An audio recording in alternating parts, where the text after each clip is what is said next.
grandfather used to always say something. He said, son, if you ever go to prison. these life lessons. I ain't going to prison. But if you do, let me tell you what to do. Yeah. Son, always fight the person who got a due date. Never fight the person that's in there for life. Well.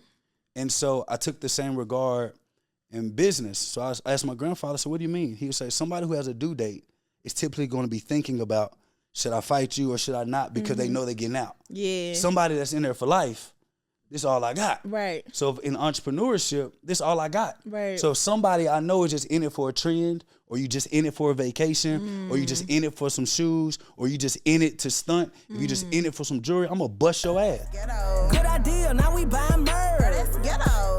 Payment miss. Ooh, the ghetto. Say she quit. Ooh, the ghetto. Late on your rent. Rent is ghetto. New event. Ooh, the ghetto. Invoice in. That ain't ghetto. Money spin. Oh, that's ghetto. Hold on, it's kind of ghetto being a CEO. Welcome back to another episode of the Ghetto CEO Podcast, where we talk about all things CEO, because being a CEO is giving very much ghetto. Okay, a lot of people don't talk about the behind the scenes of building a business, the payroll, the tears, the payroll, and some more tears. Okay, it is a hard journey, but what we do is we go out and we find CEOs that's willing to be transparent about their stories, so you know that you're not going through this alone. And today is no different, okay? We have legendary CEOs on this couch today. We got a real CEO on this couch today, okay? Jake. What's up? Welcome to the couch. Appreciate you. Hey, man, listen. Let me tell you something. I'm excited. Listen, this blanket right here. Let me tell you about this blanket. It's ever consuming. Yes. Listen, this is a black-owned company. You hear me? Called Bamboo, okay? Bamboo? Bamboo is made out of bamboo. I like that. Yes. Yeah, we're going to have to get some bamboo. Yeah, for sure. Listen, tell them who you are. Hey, my name is Jake Tayler Jacobs. I'm a business developer. And I do some really cool stuff. Me and my team start off in the insurance sector. Then we end up acquiring tech companies, acquired another insurance agency. And then we acquired the rights to a nutrition product that we're about to push out pretty soon. So we're in 5 different industries doing some cool stuff. God is great. I get to build with my best friends. Yeah. And that's us. Listen, let me tell y'all something. Jake being so humble right now, but we gonna get it all the way up out of him. So Jake, you messaged me on Instagram. You was like, I love what you're doing. I was like, let me go see who this man is. And I'm like, oh, wait a minute now. You're really doing it. So how did you get started in all of these things? You said you started in insurance? Yeah, start off in the insurance sector. So when I was in college, it kind of started back from college. When I was in college, I started an organization at Wiley College in HBCU called Financial Literacy Organization of Wiley College. Okay. Where is Wiley College? It was in Marshall. Denzel Washington did a movie about us. Great Debaters, Home of the Great Debaters. No, yeah, you know what I'm talking about. Come on, man. You're somebody I'm still a little lost. So it's in Marshall, Texas. Okay, Texas. Yes, it's in Texas. I'm born and raised in Texas. Okay. So when I was in college, I started a financial literacy organization. Okay. And we were the first organization in Wiley College history to get funded by a Fortune 500 company. Wow. Including the institution. Period. So when I saw that, they gave us $12,000. You know, in college, $12,000, you feel like you balling. Gave everybody $1,000 stipend. I was the mayor. You hear me? Oh yeah. so did that, and that's when I kind of realized in that time that I can make money actually educating people financially. Yeah.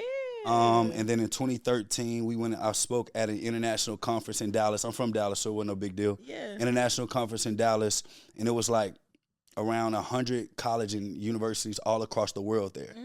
And 22 colleges took the curriculum that I was a part of creating while I was in college, making financial literacy a mandatory piece of the START program when you get into college and then you exit. You got to have some type of financial literacy. Period. So that was kind of start. Not the little one. Yeah, okay, yeah, starting from a young age, a young lad. Yeah. I love it. So you created this curriculum. Then what happened? So I actually got a degree in teaching, education. So when I moved to back home, this was in 2014. Okay. Going into 2015. It was 2014. I got a teaching contract in Lancaster ISD, which is a school system in Dallas. Okay. At a middle school. Got you. But the cool thing about it was I got a $33,000 grant, if you will, for my nonprofit in the same city. Okay. So I was the first teacher to ever get a teaching contract and get my nonprofit contracted in the same district. As soon as I graduated. Fire. So, it's like legendary shit along the way. I told you he was gonna start popping his shit a little bit. So did that.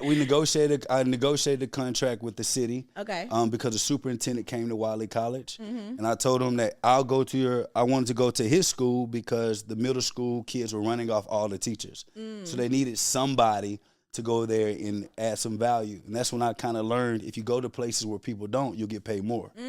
And so that's where I went there, and I taught. I finished the year at Lancaster Middle School. Then I went to Humphrey Lee Elementary, which is in Dallas. Okay. It's called a Title I. Title I is when everybody run away because nobody can do anything. Test scores are terrible. What? And the city completely disbands the school and it assembles like a Avengers team to try to like fix the school. Got you. So I was one of the people that got called there. I did it, but I felt like I could have a larger reach outside of the school because no matter what we taught the children, they were still going home to their same environment. So when they came back, it was double the work to actually try to get them back in shape. Right. So that's when I thought, okay, if I could teach financial literacy, family building, structure outside of the school system, maybe, just maybe, I can be able to help these children in a larger way. And so at what point did you start, you teaching these kids, what point did the entrepreneurship switch happen? So I've always been an entrepreneur. When I was in high school, I was making $3,000 to $4,000 a month selling candy. I was paying my mom's mortgage. Yeah. I was in 4 schools. I had about 10 people off and on working for me for 4 different schools. So when I was in high school, I had about 40 staff of 40, if you will. What? Yeah, I wasn't a cool guy either. So I only gave candy to the cool guys because they all didn't have no money either. What? So that's how I got cool by giving them. We called it work. Strategy. Yeah. I like it. Yeah. So when I came into to start teaching, I kind of always had the entrepreneurial thing, but I was trying to figure out what can make me the same money that I was making in high school. Because if you're making netting 3 to 4, if you're netting $3,000 to $4,000 a month selling candy in high school, it's hard to look at any other career because you're like, yo, who gonna pay me this? I'm barely scraping money out of my teaching salary. I'm at 95,000 just with teaching and nonprofit, and then teaching people how to get contracted with the school system. Yeah, I graduated college at $103,000 a year, but I'm doing 3 things, and so that's crazy. And so I'm trying to figure out what could give me that same growth and spread. And I didn't think of entrepreneurship as a fad then. I thought of it as a career. And I didn't know what industry I wanted to get in to even think about entrepreneurship as like what people think about it today. It's just like this cool thing. Right. And it wasn't for me. My stepdad was owned 3 barbershops in the city of DeSoto. Okay. So he was prominent in business. My grandfather was the first millionaire I ever met. Wow. He sold his accounting firms to Jackson Hewitt. So I didn't want to do taxes. I know damn sure I didn't want to cut no damn hair. So I'm like, okay, I'm just going to teach. Do superintendent stuff. But the fact that you even saw entrepreneurship at a young age was not something, that's not something that's... Yeah, for sure. Regular. People are looking for those things. Right. So what are some of the things you feel like you picked up from your daddy or your granddaddy? So my dad, they call him a loan shark. Okay. So my dad was like he was the one who lent money. Okay. And my grandfather was the accounting firm guy, and then my stepdad was the one who owned multiple barbershops. Okay. I got different from everyone. So my dad was gangster. Yeah. So my dad. So you got a little gangster in you. Yeah, my dad. When I say loan shark, I mean kicking down your door when you owe the money type stuff. Listen. So I got to see the other side what needed to get done. Yeah. You know. But y'all don't play with Jake. I found like this little notepad, and they know my dad. He don't talk. So he come in the room. He'll sit there, and it's the most intimidating thing ever. He'll go, son, come here. I'm like, oh shit. At 30, I'm scared, okay? Yeah. So my dad, I found out he was lending money because he used to actually draw the people who owed him faces. So he had all their faces in this like yellow notepad with weird numbers beside it. I'm like, yo, what, Dad, what's this? Oh, those are people that owe us money. Remember, son, if people owe you, you'll never be broke. We went to the bank. My dad wanted to get $10,000 out the bank. He had $10,000 in his bank account. He said, use my bank, but I want to use y'all to lend money. They had to jump through a bunch of hoops, all these hoops. And then my dad got mad. He took the money out. He said, I'll be the bank myself. He came back to the car. He said, never depend on the bank for what you can do for yourself. Remember that, son. And I took it literal. I took it like I can be the bank. Yeah. Literally. So that's when the whole campaign of Mr. Be the Bank came. And then my grandfather taught me structure, order. My dad was a drunk. Yeah. So he made the money and spent it all on everybody to have fun. My granddad was more disciplined. He was the one who had staff. He had employees. Wow. We got up at 5 a.m. every morning when I was with him. And the beautiful thing about it was I'm extremely blessed because he's not my blood grandfather. He's my grandfather through marriage. My dad married his daughter. Got you. And he took me under his wings because he didn't want me in the streets with my dad. Yeah. So that's how we kind of built that bond. And then with my stepdad, when I went to see my mother, because I live with my dad full time. When I went to go spend time in the summer with my mother, I was with them. And that's what kind of taught me how you can actually get people to show them how to make money in the shop. So I got to see different ways of entrepreneurship, from extreme to lackadaisical. But I saw it and I respect it in such a high regard that I don't play with it. Yeah. And I don't like when people play with entrepreneurship like it's some fad, because like it's really, really, really a career. Yeah. And if you take it like that, it can help you out. No, absolutely. And even thinking about your journey, now you're taking this like serious. Yeah. Right? Yeah. And you probably seeing people around you, you like, y'all not taking this as seriously as I'm taking it, right? How did that make you feel? It actually makes me feel great because my grandfather used to always say something. He said, son, if you ever go to prison, these life lessons. I ain't going to, but if you do, let me tell you what to do. Yeah. Son, always fight the person who got a due date. Never fight the person that's in it for life. Well.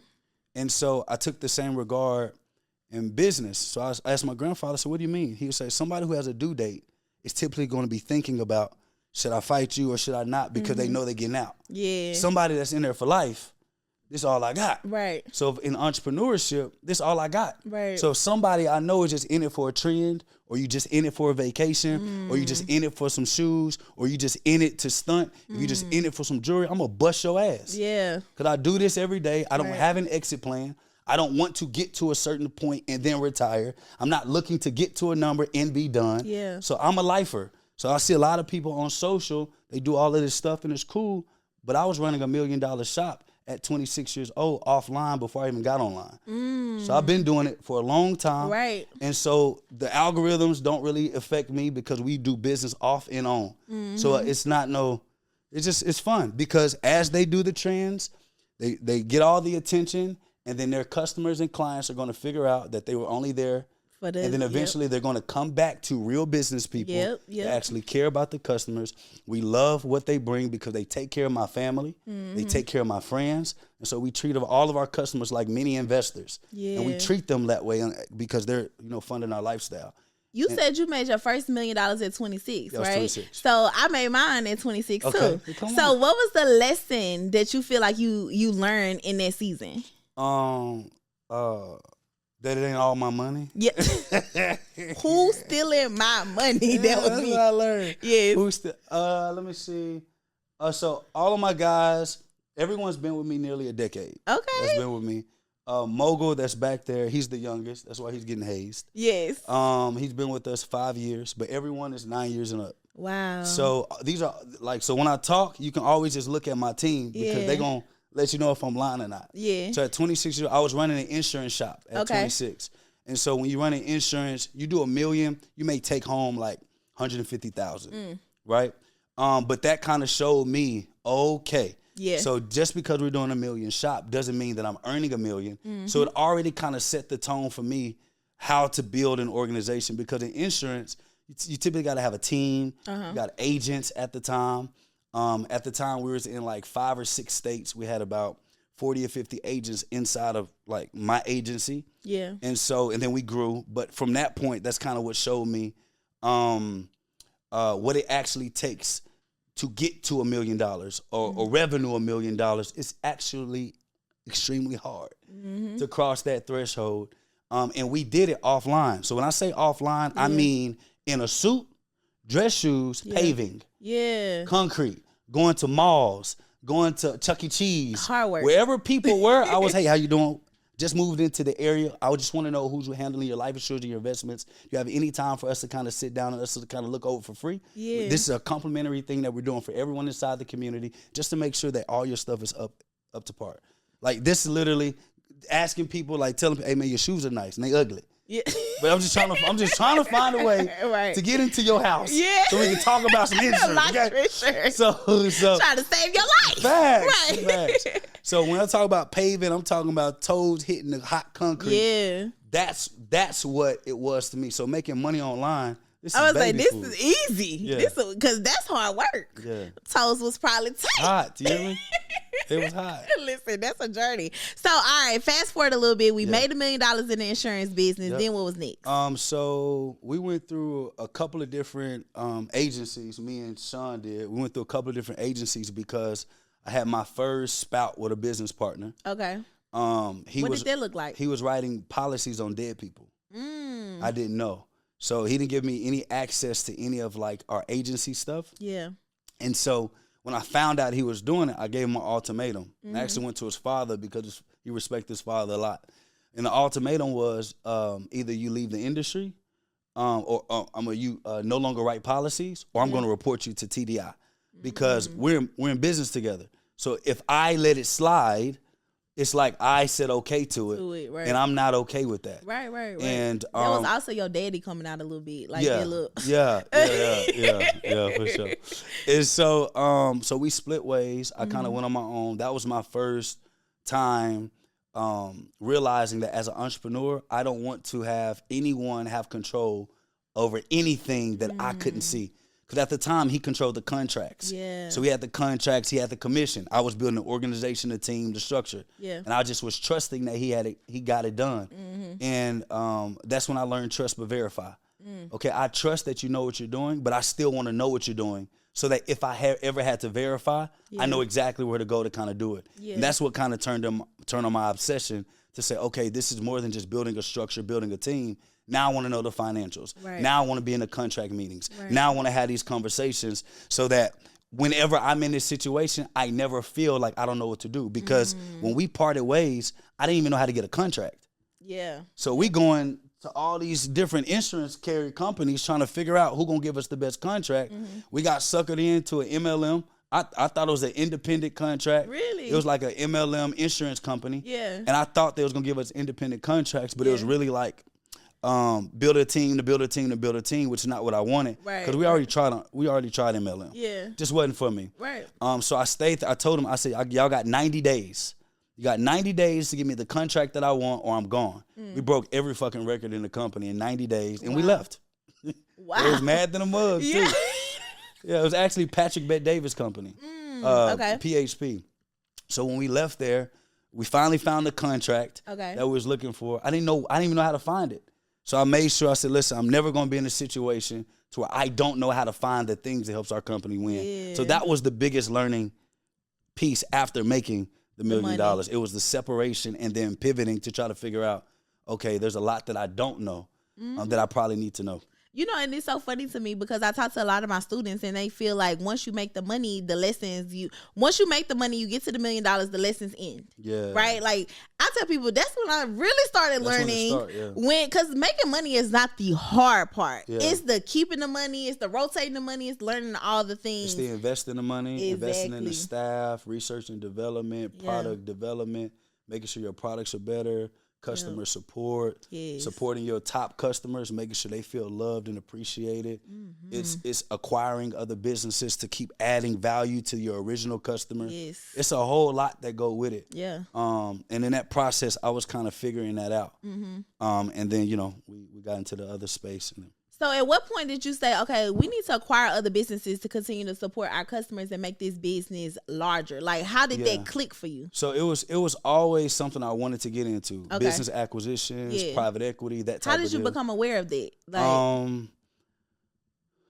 I don't really I really don't really know when it became a thing. I'll be lying if I said I knew the exact day. Yeah. What I can tell you is that I always wanted to own multiple businesses.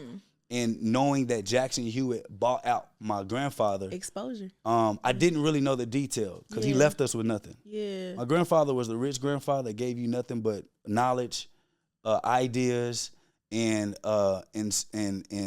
innuendos. Like it was like metaphors is all he gave us. This is all you gonna get is my money. I'm gonna spend it how I want. And he literally died, leaving nobody nothing. Okay? Oh my goodness! Figure it out. Yes, you got it. Yeah. So in that space, just knowing that it was, I heard about it, so I knew it was possible. And so we kind of went through this journey. I've always wanted to get to the consulting side. Okay. So this entire time, even with us getting into multiple industries, they're all just case studies for me. Because I wanted to prove that my structure and my system of building companies actually worked. And so we started with insurance, but of course, when you start in a specific industry, you think that sometimes you may only be good in that industry. And then if people only know you for insurance or know you for a specific industry, it's hard for them to accept that I can do anything. That you can do anything or that you can advise in any and every other endeavor. So before buying companies, I wanted to prove my case point in building businesses from scratch. Okay. Now, mind you, we're debt free. We've never taken an outside investor. We've never taken money from the bank. We've never used a credit card to build our company.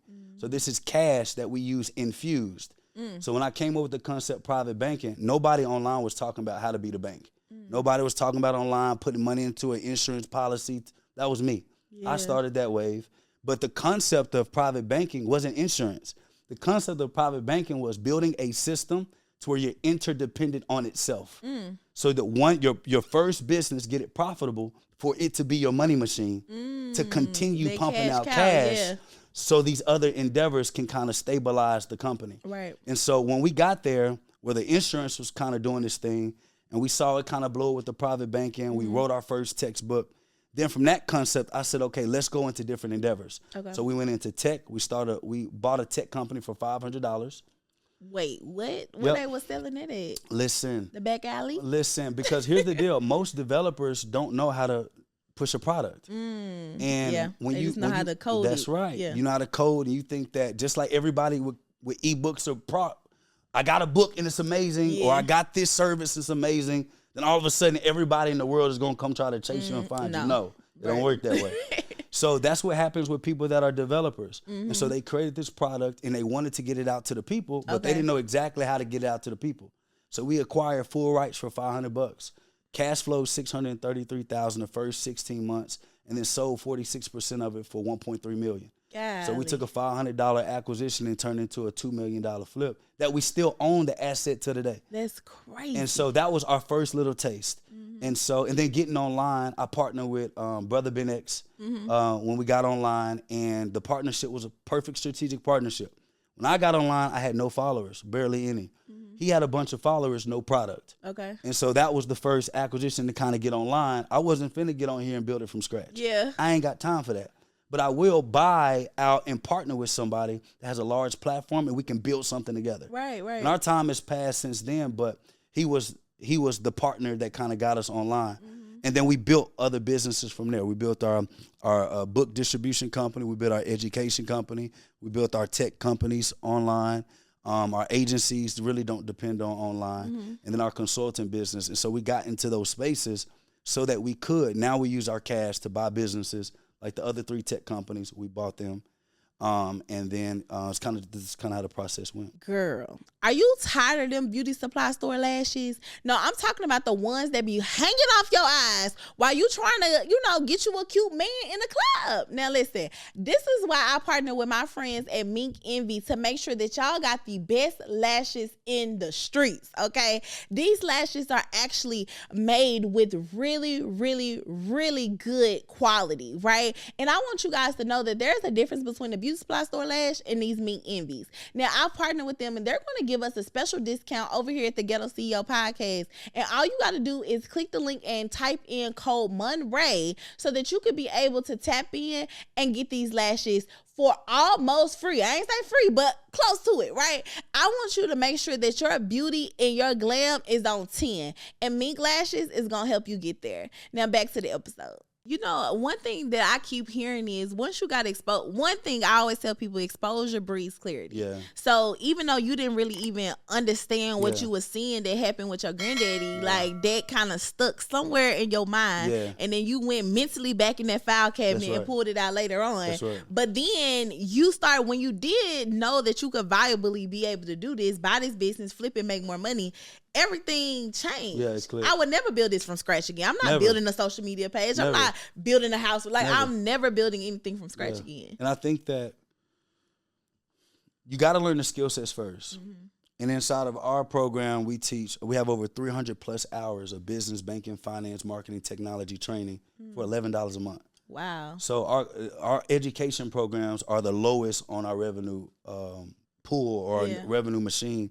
But the whole premise is, yes, buying businesses sound cool. It sounds fun. And we actually help our clients do that. Okay. Full service from beginning to end.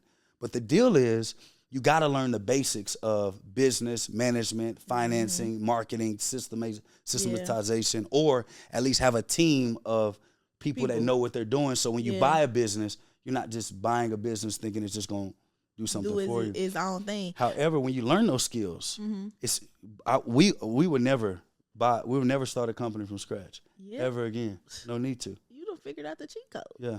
I love it. I love it. So one thing that you said is you use that first business to be able to buy the rest of the businesses. But I think the biggest gap for entrepreneurs is that first business never gets profitable. That's right. Enough to buy the next business. So what's your thoughts around that? So the problem that people typically have when building a business, we built our business with a scarcity mentality. We build it like employees.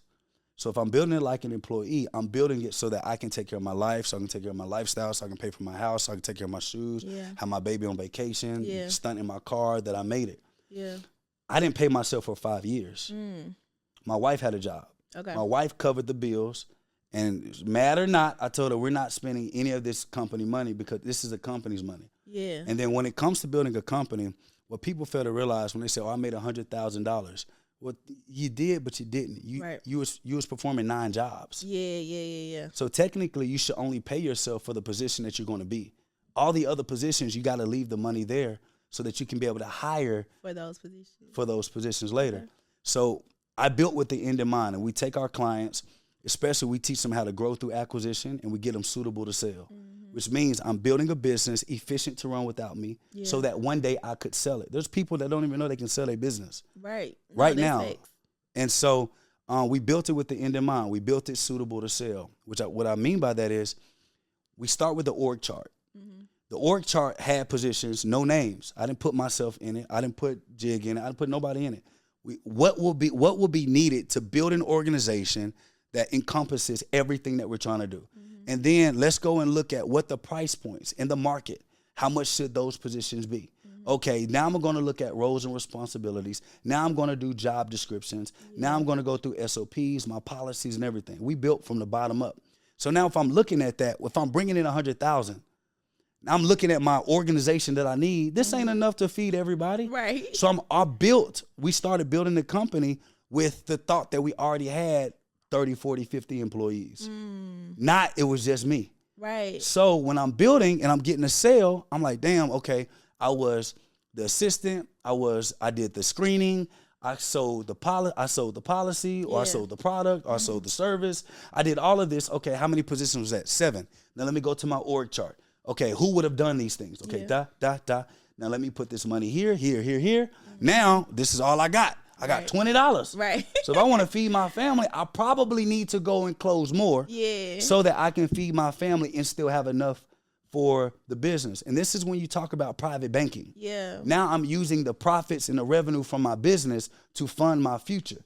I see so many people borrow from enslave their future because they want to have it today. Right. And so if I'm enslaving my future to have it today, I'm building a business that eventually is going to pigeonhole me and have me enslaved to the very thing that was supposed to set me free. So what do you suggest to people that, because I'm going to just have to find me a wife. That's what I need, clear. But what do you suggest for people that's like, but I got to pay, you know what I'm saying? I got to use my money. Job. Yeah, keep a job. JOB. Okay. Yeah, and I know this is contrary to popular belief, but when I talk to entrepreneurs, even ones that run $1 million shops, it's clear who wasn't in corporate and who was. The people that understand corporate structure, those are the ones that typically can scale their business at a faster rate. Yeah. And the ones that make $1 million and we hit those marks where we default back, Yeah. it's because the education gap. Yeah. You don't know exactly how to get there. And so now you got to spend that same time you could have spent Get working off a my job. toes, Jake. Get off my toes. Now you're reverting back. Yeah. And we're sick. We're passing out. Yep. We're doing all this other stuff. And now we got to spend the same time to learn Yep. that we actually spent doing anything else. So what I would tell people, keep the job, but don't take a job just to pay bills. Take a Yeah, job based to on the learn. knowledge that you need. Yeah. So I'm going to take That's that good. job, typically a smaller business where I can be involved with more. Mm-hmm. Now I'm working, 40 hours a week. As an entrepreneur, you got to work about 160, Yeah. 120, 160. So if I'm first starting my business, you ain't busy 160, 120 hours a week. You ain't that busy. Mm-hmm. Right. You ain't busy. You ain't that busy. Yes, facts. When I look at you, what you doing? Then we go look at the timeline. You was on Instagram talking about I'm looking for ideas. You really got lost for 3 hours. Yes. You know, you're not busy. Right. So I can spend 40 hours a week Yeah. at a business that gives me structure, that teaches me the game. I'm learning all the nuances and I'm implementing that into my business to put my other 60, 80 hours into, Yeah. especially being online. That's my first step. If you don't have that, get a job. Get into a space where you can learn the actual game. And then from there, that's when you start learning the skill sets of marketing, strategy, this, and then don't even take yourself off the job yet. Yeah. Hire your staff before you leave. So you got help even when you come out. Yes. No, now one thing that I'm thinking about too, because I'm looking at your team and I'm like, man, that's the hardest thing, even for me, as I was building this business. I'm an only child, so I got the hell you mean I gotta worry about your feelings? Yeah. You know what I mean? Yeah. But the hardest thing was to be able to build a team. Yeah.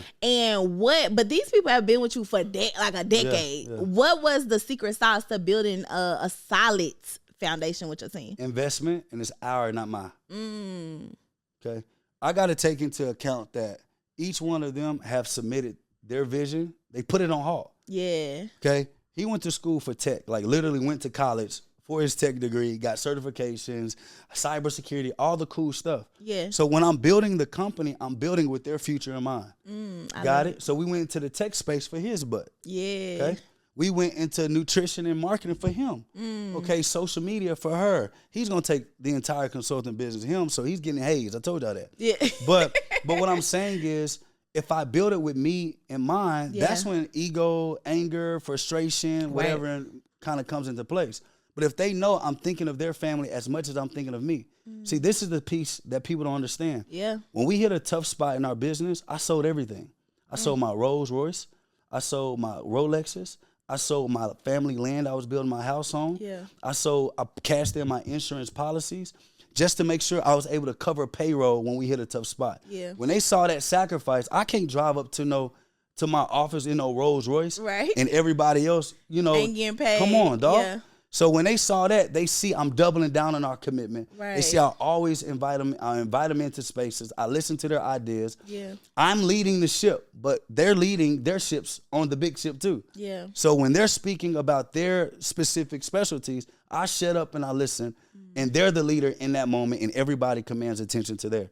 So it's kind of like that. That's how we did it. I love it. So you talked about in your business, you did hit a tough spot, and we always hit tough. It be tough every left and right. Yeah. What did that look like for you in your business? Oh, it's terrible. It was absolutely ridiculous. What happened? It was a big merger Okay. that we did. It was big for the black community. Okay. Huge merger with 4 or 5 big brands that came together, and everything was shit from the beginning.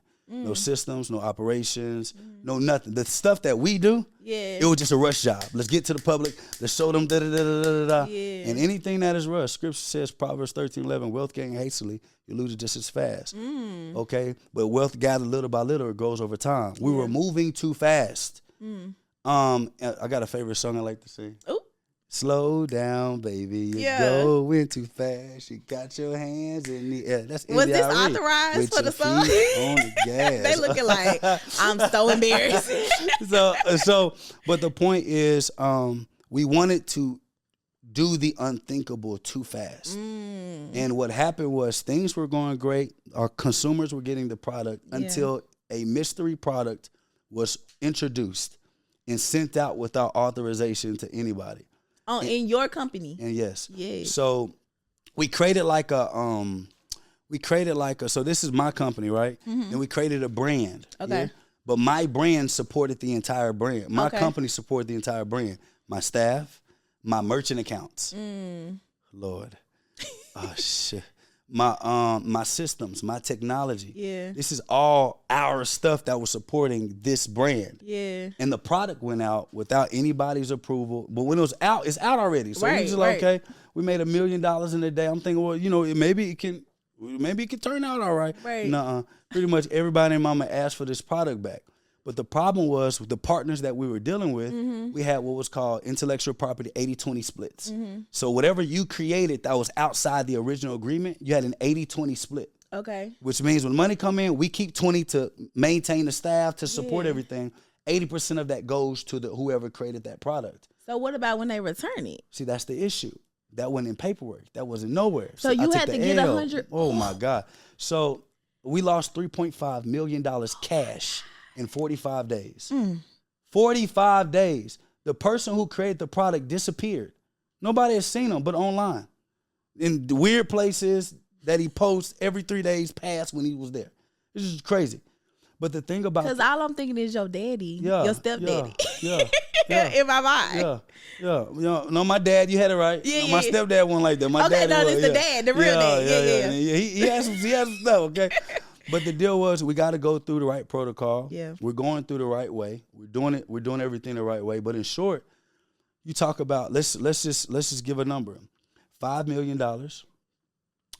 80% of that goes to the guy. Yeah. That means the rest of the money is left with us. Okay? So let's do the math. Okay? Yeah. That means we only got like $1 million. Yeah. And we had to service $3 million worth of chargebacks. Right. So the consumers were mad because our merchant account actually processed the payment. But we ain't got The money. the money to pay for this product that I still to this day have never seen. Wow. Come to find out the product was a dud. It was never what it was, a simulation of what it was supposed to be. And it's a shit show.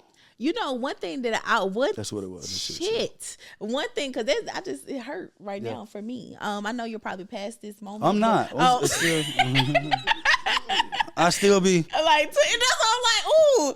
But one thing that I hear in this story is like, this literally, because somebody's like, oh, $3.5 million, they ain't got nothing to do with me. Like, I ain't even in that tax bracket. You know what I'm saying? But the problem was so minute that it could have been anybody, because y'all, it was just paperwork. It was just language in the Taking paperwork. the time and doing it. And at the time, because it was several big brands, because of the excitement, I didn't take into account who really had majority of the risk. So when you look at it, I had literally nothing to do with this product. I don't even like the industry the product is in. Yeah. However, my company took the brute force of it, which meant that I should have stepped my foot. There's a lot of accountability I have on the business side that I learned in a way that I thank God every day that I had to learn this lesson, because everything at that point that I touched was touching the mill. Every industry we've been in touched the mill debt free. Yeah. From scratch. Yeah. 9 months or less, we're gonna cross $1 million in that industry. Yeah. So the only way I could have learned was through God sitting that butt down. Listen, right? And it took a big L, and we're still going through our process. Right. This is why I'm not really explaining really anything, because we're still going through our process, and we're going to get back everything that's ours. Yeah, and what was the scripture you said? Wealth gain, Proverbs 13:11. Yes, and so that made me, I literally wear this bracelet all the time, and it says $1 dime at a time. It's from my church. And it reminded me of that scripture, because a lot of times we are trying to get everything at one time. We're trying to go so fast, but know that the wealth is going to come. My God is not tricky. He's not going to show me the wealth that I'm going to have, but we just got to remember $1 dime at a time. It's okay. And then my grandfather used to say brick by brick, so it's kind of the same thing. Yeah. But the thing is, people want to grow so fast, they don't realize that you can outgrow your infrastructure. And so at that year we did PTSD? close to 18 million. And but our infrastructure can only support $5 million a year. That's where we were. Yeah. That's where our company was. Yeah. So and then we did 11 million in 9 months. Wow. You see what I'm saying? Yeah. So that type of growth, we had to literally hire on the fly. There was no training and development. Yeah. There was no investment into. It takes a year to get. This is the thing that people don't realize, right? It takes a year to actually get an employee fully acclimated into your business structure. It takes 90 days to determine if they have what is it. And it goes to scripture. Exodus 18, Jethro was actually teaching Moses how to build an organization. And Jethro was teaching Moses to get 3 things to look for. And I talk about these 3 things all the time. The first thing he said is to look for people, capable men. Capable, and it's funny that he didn't use willing. Yeah. The definition of willing is eager, ready, right? Capable means I can do the job efficiently. Right. I'm good at what I do. So if I'm thinking about capable, I'm like, okay, on my team, I ain't got a lot of people who are capable to do the job. Right. They're willing. Right. They're happy. Yeah. But we losing money every time. Yes. So finding people who are capable. The second thing he said, want to find people who have the same fear of God, the same way that you do. Because if someone doesn't fear God, they have no morality. Yeah. There's nothing that's going to stop them from dropping a product that's going to enter into the marketplace with the intention that it's not going to work. Yeah. Yeah. So if I'm dealing with people that don't have a fear of God, that means I'm dealing with people who are okay with shortcuts. I'm dealing with people who are okay with stealing. I'm dealing with people who are okay with not fulfilling the job. I'm dealing with people that's going to be on the job, on the clock, 8 hours, only work 2, but look me in my eyes and tell me they gave me the whole day. So the second thing I got to look for when I'm hiring. The third thing I got to look for is I got to find people who don't take easy bribes. These are people who are not moved by money. They're moved by mission. They move by motive. They move by movement. Yeah. And so if I'm looking at the group that I had, when things hit the fan, I had majority of people that didn't meet those 3 characteristics. And the people that stuck around, that stayed, that anchored down were the people that had those 3 characteristics. And so when I'm looking at those things and I'm looking at the losses, I'm looking at the failures, I could complain all day. Or I can say, God, I thank you that you chose me. I can say, God, I thank you that I was even able to lose $3.5 million when people dream to make it in their career. I can say, thank you that I have friends that's willing to anchor down and say, Jake, we rocking with you till the wheels fall off. I can say, thank you. There's so much I can be grateful to God for than to be upset I lost $3 million. And I have to sell some toys that I can get back any day. Right. So, sorry. No, I'm still not healed. No, listen, I'm still in the process. Okay, he's not done with me yet. But listen, I just know you just touched some souls out there, because I know a lot of times we feel like what we're going through is the biggest thing ever. Yes. Until you hear a story like that. Right. You know what I'm saying? And you like, well, Jake is not in prison. So, you know, he must be a little healed. Yeah. He must be getting on the other side. So I thank you for sharing and being transparent with us about this story. So what is next for all of the things that you're doing? Where are we going with this? Yeah, so all of the companies that we acquired, we're pretty much done for the probably got one more, but we're pretty much done for the next 36 months, next 3 years. Okay. Because we bought all these businesses and tech companies to support our main client. Okay. So we're a full service consulting firm. Specialty is in acquisitions. Okay. So we help businesses grow through buying businesses. Okay. But all of the other companies support that business, right? So for an example, we have I don't want to say we're the only. I hate when people use the word only, but there are not a lot of, if not the only, fully owned Black bookkeeping and accounting software. Okay. So it's like QuickBooks, but it's for the entrepreneur, made by the entrepreneur. Dope. And so we have that app because most people that run a business don't realize you need P&Ls, you need to check your stuff daily. And it's a daily tracker, so you can actually look at your scoreboard of where you are. You can pay your taxes through the app. You can get your P&L statement through the app, everything through the app. So you got that. Then we have our website building software, backend.io. Okay. On our technology, drag and drop websites. You have CRM. We have email automation. We have AI integrated into our technology where it builds the blog for you. Wow. It builds the site for you. Am I missing something? Scheduling. You can schedule appointments, e-commerce, memberships, all the stuff you can do, abandoned cart. Our technology does that. And then on the other side, we have, what other technology we got? Oh, Halo. Okay. We have a peer-to-peer lending app where people can build communities on and lend to each other up to 35%. It does all the work for you.